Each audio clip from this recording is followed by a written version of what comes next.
Hello, my name is Amy Apgar, and this is my presentation following my research project.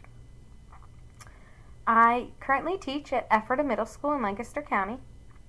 I am the third grade learning support teacher.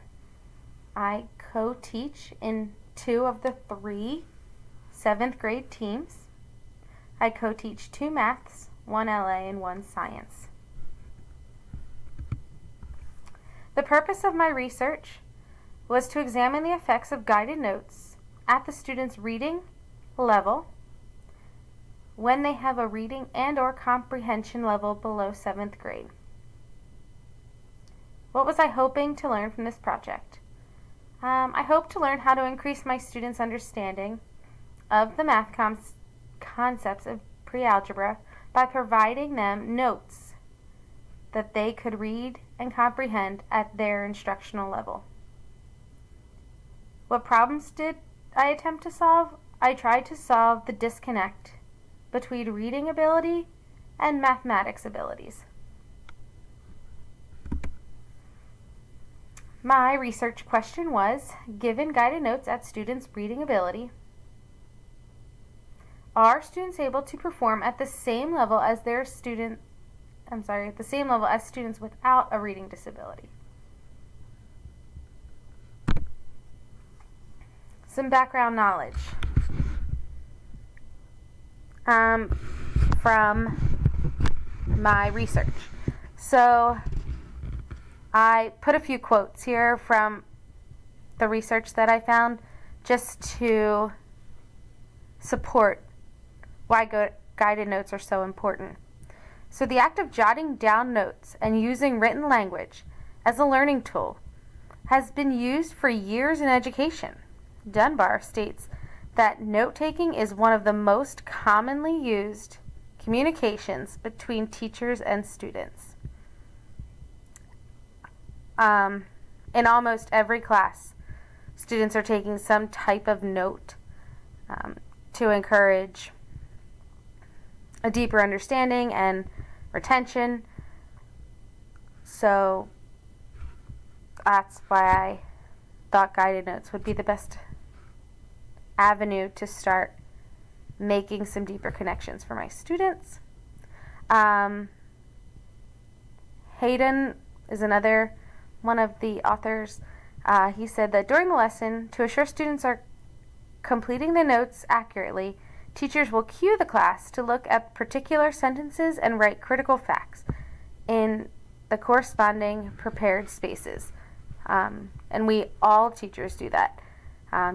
This is very important, or you'll need to write this down, or, look at number 2 and fill in the blanks. The last one is also the same author as the second one. Guided notes are designed to increase students' listening, active participation, and to convert verbal behavior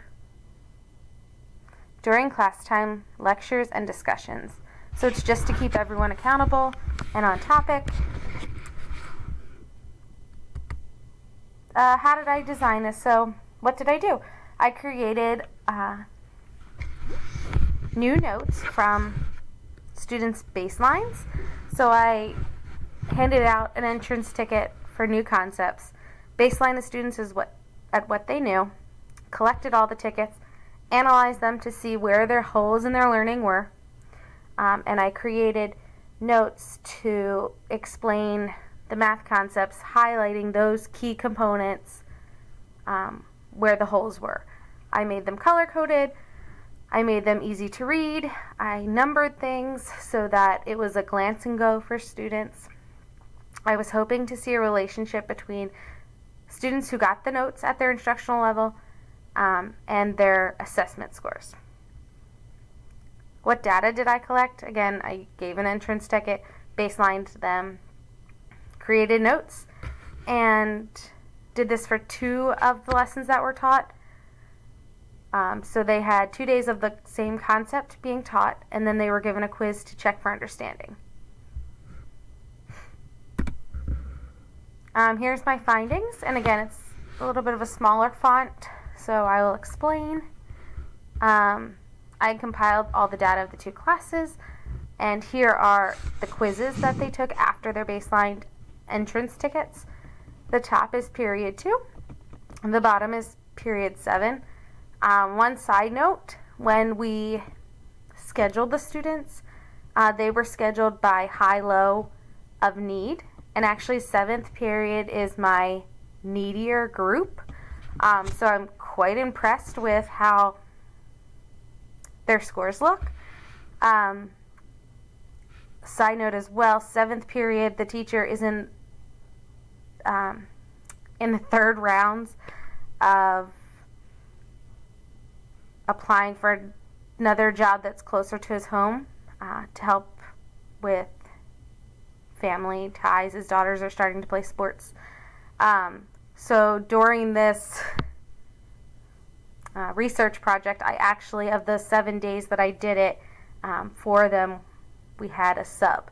So looking at these scores for 7th period, I was blown away how my sample group did better on the order of operations, and they almost tied for subtracting terms, whereas 2nd period, they're significantly lower than the entire class scores.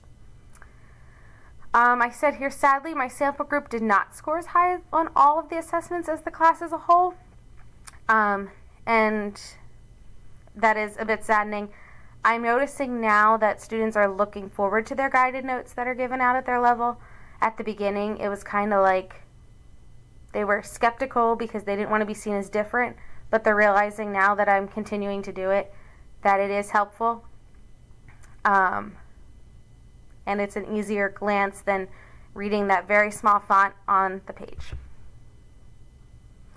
And I'm sorry about spacing. I'm not really sure what happened. Last one, conclusion. What did I learn? I kind of brought this up last slide, but I learned that my students want to improve and they want to do well.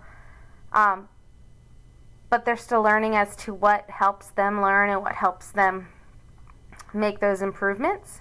So they look forward to their guided notes. I actually look forward to doing them as well, because I like to see where their holes are and what we need to focus on, because they have IEP goals related to math as well, and I like to see if there's correlations between the two. My co-teachers and I are also seeing that students are pulling out their toolkits and referencing it more. And when they have questions, they don't have that like blank stare that they really have no idea where to start.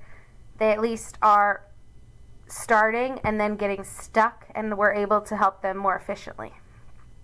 How does this impact me as a teacher? I would like to continue to meet my students' needs at their level in any way possible.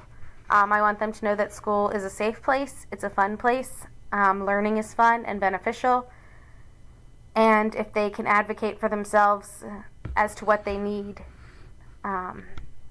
we will see leaps and bounds of improvements. So thanks so much for watching. Have a great night.